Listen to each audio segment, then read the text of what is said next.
Hello friends, कैसे हैं आप सब। मौसम बदल रहा है और कभी सर्दी लगती है तो कभी गर्मी, और ये काफ़ी बीमारी का कारण भी बनते हैं। मेरे को भी थोड़ा बहुत कोल्ड हो रखा है, आपको मेरी आवाज़ से ही पता चल रहा होगा। ये एक कबर्ड है घर में, इसमें 4 पोर्शन है। चारों पोर्शन सिर्फ इक्वल हैं और ये हैंगर नहीं था इसमें, तो मैंने आज ही ये हैंगर लगवाया है। क्योंकि जो गोदरेज वाली अलमीरा होती है उसके अंदर सभी सामान आना मुश्किल हो जाता है। जैसे उसमें मैंने साड़ी वगैरह भी रखी हुई हैं, और एक दो साड़ियाँ तो हम लोगों पर होती नहीं हैं, और उसमें हस्बैंड की शर्ट्स वगैरह भी रहती हैं, जिसकी वजह से वो काफ़ी कंजस्टेड सा लगता है। तो इसमें मैंने ये हैंगर लगवा दिया है, और अब इसमें जो मेरी एक्स्ट्रा साड़ी है वो इसमें हैंग कर दूँगी। तो इससे मेरी गोदरेज वाली जो अलमीरा है वो थोड़ी सी ज़्यादा ऑर्गेनाइज दिखाई देगी, और उसमें मुझे स्पेस मिल जाएगा। तो मैंने इसमें अपनी जो एक्स्ट्रा थी वो सभी साड़ियाँ हैंग कर दी है। काफ़ी आ गई हैं और भी आ सकती थी आगे, इसमें और भी मैं रखूँगी तो इजीली आ जाएंगी। इस तरह से लगा दिया है। उसके बाद इसमें जितने भी एक्स्ट्रा वूलन कपड़े थे वो सब मैंने हटा दिए हैं। जो ज़रूरी नेसेसरी हैं सिर्फ वही रखे हैं, क्योंकि सर्दियाँ अभी पूरी तरह से गई नहीं हैं। तो इस वाली कबर्ड में जो भी सामान था वो मैंने अच्छे से लगा दिया। नेक्स्ट टिप ये है कि पूजा के मंदिर में हम सब के पास इस तरह से ये आसन होते हैं भगवान जी के लिए। और वैसे तो इसमें वेलवेट लगा हुआ है, लेकिन हम भी बिना किसी चादर के या किसी आसन के नहीं बैठते हैं। तो भगवान के लिए भी हम लोगों को अपने इष्ट के लिए आसन देना चाहिए। मैं मार्केट गई थी तो वहाँ पर मैंने जब आसन के रेट पूछे तो काफ़ी हाई थे, तो मैंने सोचा चलो घर पर ही ट्राई करते हैं बनाकर। तो यहाँ मैंने मेज़रमेंट ले लिया है आसन का 3.5, और एक साइड से है 4 इंच। तो मैं यहाँ पर ये फैब्रिक है ब्रोकेट का, ये मैं परचेज़ करके लाई थी, और इसमें से मेरे बहुत सारी चीज़ें निकल गई हैं जो पूजा के सामान से ही रिलेटेड हैं। अभी आगे आप देखिएगा, स्किप मत कीजिएगा, आपको पता चलेगा मैंने इसमें से और क्या क्या बनाया है। तो मैं यहाँ पर मेज़रमेंट ले रही हूँ, और दोनों तरफ से अच्छे से मेज़रमेंट लेकर मैं कट कर लूँगी। और जो फैब्रिक कट होने के बाद निकल के आता है उस फैब्रिक को मैं एक लिफाफे की तरह से या एनवलप की तरह से मैं उसे बीच में से सिल लूँगी। बहुत ही आसान है, आप खुद भी बनाइए, ट्राई कीजिएगा। बहुत ही ज़्यादा आपको सेटिस्फेक्शन भी होती है और एक खुशी भी होती है कि आपने अपने घर के मंदिर के लिए सब चीज़ें खुद ही बनाई हैं। तो देखिए यहाँ पर ये एक एनवलप सा मैंने बना दिया है। दो तरफ से सिलाई करती मैंने इसको। इसे सीधा करने के बाद मैं इसमें फाइबर की जो कॉटन होती है उसको डाल दूँगी। आपके पास मतलब कॉटन वाली जो होती है, ये इसको रुई भी बोलते हैं, जो भी है ये मतलब कॉटन होती है, फाइबर की है, और वो कॉटन वाली अलग होती है। उसको आप इसमें डाल दें इस तरह से, ज़्यादा नहीं करनी है। थोड़ी सी डालने के बाद ये थोड़ा सा कुशन टाइप में पफ़ी सा हो जाता है। और इसके आसपास मैं इस ग्रीन वाले कपड़े से इस तरह से पाइपिंग लगा दूँगी। और देखिए मेरी ये इस तरह की जो आसन कह लो, गद्दी कह लो, भगवान जी के लिए तैयार है। आप भी इस वाले आइडिया को ज़रूर ट्राई कीजिएगा, और मुझे कमेंट करके बताइएगा कि आपको कैसी लगी।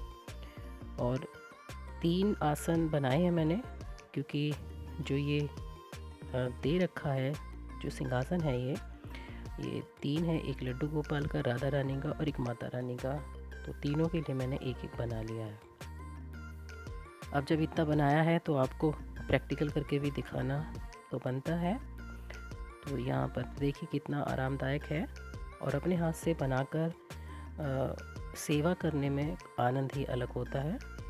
यहाँ पे मैंने इस आसन पर राधा रानी को विराजमान कर दिया है, और उन्हें अच्छे से आरामदायक तरीके से मैं बैठा देती हूँ। और यहाँ पर मैंने 3 बनाए हैं, आपको बताया था। एक माता रानी के नीचे के लिए आसन है और एक है इधर लड्डू गोपाल के लिए। अब इसी फैब्रिक में से मैं बनाने जा रही हूँ, हमारी जितनी भी धार्मिक पुस्तकें होती हैं हमें वो कपड़े में लपेट कर रखनी होती हैं। यानी कि एक तरह से आप यह भी कह सकते हैं कि घर में जितनी भी हमारी धार्मिक पुस्तकें होती हैं उन सबको हमें वस्त्र देने बहुत ज़रूरी होते हैं। कभी भी उन्हें इस तरह से खाली बुक्स की तरह नहीं रखा जाता। तो वो कपड़े कई बार ठीक नहीं लगता, अनऑर्गेनाइज रखते हैं कह सकते हैं आप, या गंदे हो जाते हैं, जो भी है। तो यहाँ पर मैं सेपरेट हर एक किताब के लिए, हर एक पुस्तक के लिए अलग से जो उनका कवर है वो बनाने जा रही हूँ। जो बुक है उसको रखकर अच्छे से मेज़रमेंट ले लें। उसके बाद साइड से कट कर कर उसका जो फैब्रिक है उसे निकाल लें। फिर एक बार और उसे बीच में रख कर इस तरह से, और उसके साइड में आप देखेंगे कि जितना कपड़ा एक्स्ट्रा है उस सभी कपड़े को यहाँ पर आप इसको सिलाई करके इतना एक थैली सी बना लें इसकी, यानी कि एक नेफा सा बना लें। और देखिए यहाँ पर मैं आपको बताती हूँ, इस तरह से मैंने सिल लिया है। जो ऊपर नीचे की जो बाउंड्री थी वो मैंने तुरपाई सी कर ली है, और जो साइडों में है वो एक जेब सी बना ली, पॉकेट बना ली है। और ये इस तरह से आसानी से देखिए आ गई। आप अपनी सभी पुस्तकों को इतनी ब्यूटीफुल तरीके से अरेंज करेंगे तो आपको भी अपना पूजा घर बहुत ही ज़्यादा सुंदर दिखाई देगा, ऑर्गेनाइज लगेगा और साफ़ सुथरा लगेगा, और मन को भी शांति मिलेगी कि हमने बहुत अच्छा एफर्ट्स किया है अपने पूजा घर के लिए। और मन की शांति से बढ़कर और क्या चाहिए किसी को। तो देखिए मैंने इस तरह से अपनी पुस्तकों के लिए कवर बना लिया। फैब्रिक का बहुत ही खूबसूरत है, और ये नया वस्त्र है, बिल्कुल मार्केट से मैं लेकर आई थी, जो कि मैंने आपके साथ आज शेयर किया है। इसके बाद नेक्स्ट टिप ये है, आप आसन भी बना सकते हैं। पूजा घर में नीचे बिछाने के लिए हमें वस्त्र चाहिए होते हैं, तो आप वहाँ पर कॉटन का या इस तरह से ब्रोकेड के या सिल्क के कपड़े से भी आसन बना सकते हैं। तो मैंने आपको बताया है कि मैं मार्केट से इस तरह के 3 ब्रोकेड के कपड़े लेकर आई थी। तो एक में तो मैंने ये बना लिया है, और ये गोटा पट्टी लगाकर बहुत ही खूबसूरत आसन ये लगता है। बट ये पूजा करते वक्त थोड़ा सा धूपबत्ती वगैरह गिर जाती हैं तो उनसे थोड़ा जल गया है। तो मैं इसे अब नहीं बिछाती हूँ, क्योंकि हम जब खुद नहीं पहन सकते हैं तो उसे पूजा में भी यूज़ नहीं कर सकते। और ये मेरे पास 2 एक्स्ट्रा फैब्रिक है, एक येलो कलर का है, एक पिंक कलर का है। आपको मैं यहाँ पर आइडिया देती हूँ कि आप किस तरह से इस आसन को बना सकते हैं। आप चाहे तो गोटा पट्टी यूज़ कर सकते हैं, या इस तरह की लेसेस होती हैं हमारे पास जो साड़ियों से निकल जाती हैं, लेकिन लेसेस नई साड़ी से ही निकली होनी चाहिए। पुरानी साड़ी की लेस का यूज़ ना करें, क्योंकि पूजा में पवित्रता का ध्यान रखना बहुत ज़रूरी होता है। आप इस तरह की लेसेस हैं, और ये वही लेसेस हैं जो मैंने अभी आपके साथ कुशन कवर जो साड़ी में से बनाए थे उनकी लेस निकाल ली थी, क्योंकि वो साड़ियाँ नहीं थीं। आप इस तरह से बनाकर अपने पूजा घर में अपनी सेवा दे सकते हैं। आपको खुशी भी मिलेगी और बहुत ही अच्छा लगेगा। नेक्स्ट टिप, हम सभी के पास कई बार जो टॉवल्स होते हैं वो घिस जाते हैं, यानी कि वो यूजेबल नहीं होते हैं, लेकिन वो इतने तो यूज़ ही कर सकते हैं कि हैंड हाथों को साफ़ करने के लिए, या फिर उन्हें डस्टिंग के लिए, या फिर ऐसी चीज़ों के लिए जैसे किचन में आप कुछ कर रहे हैं, खाना पका रहे हैं, या वेजिटेबल्स काट रहे हैं, या कुछ चीज़ें हैं जो राशन है, ग्रॉसरी है, उसको आप कंटेनर्स में फ़िल कर रहे हैं। ऐसी सब चीज़ों के लिए आपको नीचे कुछ स्प्रेड करने के लिए चाहिए होता है, तो आप इसे वहाँ पर यूज़ कर सकते हैं।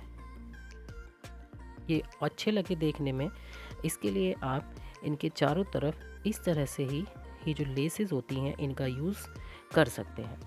इससे 2 बेनिफिट होंगे। एक तो इनके जो कॉर्नर होते हैं वो थोड़े से सुंदर दिखने लगते हैं, स्टेबल हो जाते हैं, और आपकी जो लेस है वो यूज़ हो जाती है। और टॉवल तो काफ़ी मल्टीपर्पज़ तरीके से आप इसे यूज़ कर सकते हैं। तो ये वाली लेस मैंने इसमें यूज़ की है। इससे आपका पाइपिंग का जो लगाने का झंझट था वो भी ख़त्म हो गया है, और ये इक्वल होती हैं और अच्छी हैं, क्वालिटी अच्छी है इन लेसेस की, तो ये जल्दी से ख़राब भी नहीं होंगी। टॉवल ख़राब हो सकता है पर ये लेस जल्दी से हटेंगी भी नहीं। तो ये एक आइडिया ये भी है कि आप लेसेस को भी टॉवल के साथ पाइपिंग के तौर पर यूज़ कर सकते हैं। तो ये देखिए मेरा एक DIY तैयार है, और इसके बाद एक छोटा सा हाथों के लिए भी मैंने बनाया है। आप इसको हाथ पोंछने के लिए भी यूज़ कर सकते हैं, कहीं पे भी आप इसको ऑर्गेनाइज़ कर सकते हैं। तो आपको मेरी ये सब टिप्स कैसी लगी, आप मुझे कमेंट करके ज़रूर बताइएगा। खुश रहिए, स्वस्थ रहिए। Thank you for watching friends.